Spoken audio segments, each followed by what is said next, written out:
way across, you put those Yeah, slats it's empty. It's yeah. So it does breathe on those triangular openings. Yeah. So it's not like it's totally. But that's why they're hanging out, because they got sun hitting their back wall, Yeah.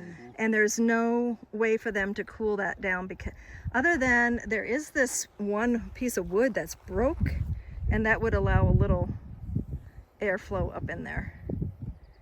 Unless they have, the others had a the follower board was really close to the bees.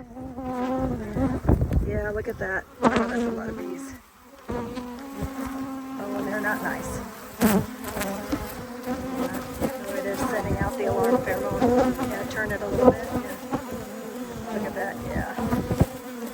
Poor things, they need a room really bad. Mice over here. What's that? It's like there's a mouse over here. A mouse? Yeah, mouse shit. Yeah, go ahead and try to get that in there gently.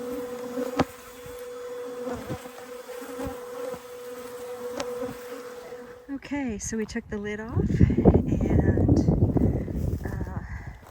the Layens swarm box, which I am borrowing from a friend, has the queen in it, and the other one is my 5-frame Layens nuke box that I use.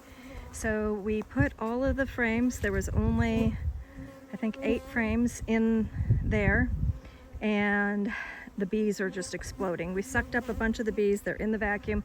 We have them shaded for the most part.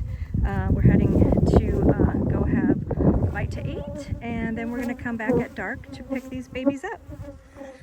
Okay,